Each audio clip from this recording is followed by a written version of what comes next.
Thanks, Speaker. My question is to the Minister for Employment and Workplace Relations. After a decade of wage stagnation, why are better wages so important to the Albanese Labor government's economic agenda? And what approaches has our government rejected? Call to the Minister for Employment, Workplace Relations and Minister for the Arts. Thanks very much, Speaker, and I thank the member for Paterson for the question and acknowledge the member's advocacy, including in particular of closing the labour hire loophole, which is being used in such an appalling way in her part of Australia. As the Treasurer has already reported, we're pleased to say today, as the numbers have come in, that real wages are still growing in this country, and that's real wages growing. That's real wages growing compared to when we came to office, when they were going backwards at 3.4%. 3.4%. We've talked about tests for the Leader of the Opposition. When I talk about real wages growing, the Shadow Treasurer is shaking his head, saying no, they're not. So when he leaves, here's a test. 4.1 and 3.6. Write both down and work out which is the bigger number. 4.1 is what's happening with wages. 3.6 is what's happening with inflation. Now, don't try to work it out now. Wait till you get back to the office. There'll be people to help you, maybe even an abacus available. But when wages are rising faster than inflation, that's called real wages growth. But I understand why they're sensitive about it.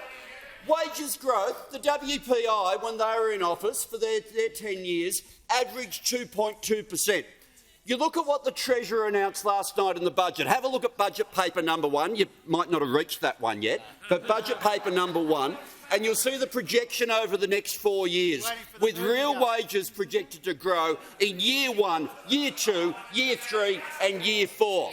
But if real wages were still running at 2.2% as they averaged over them, real wages would be going backwards in year 1, year 2, year 3 and year 4. And we know this has been their view the whole way through, because it was a Shadow Treasurer himself, when we introduced our Secure Jobs Better Pay bill, when asked why he opposed it, he said, well, it pushes up wages. And then only as recently as Sunday on Insiders, and I can understand why the Shadow Treasurer didn't turn up to question time yesterday, straight after the Insiders interview. Not sure if it was because of budget rules or at the... I don't know if you were locked up because of budget rules or at the request of your colleagues. It was one or the other. It was one or the other. Because in that interview, when asked about the budget, on my left and right will he said these words: "The way to get there is pretty straightforward.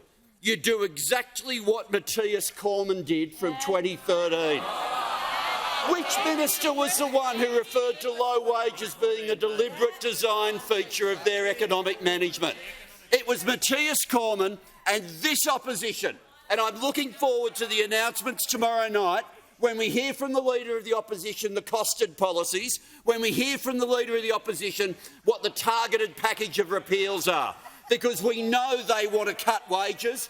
They want to cut wages. They want to pay for their nuclear reactors." Order.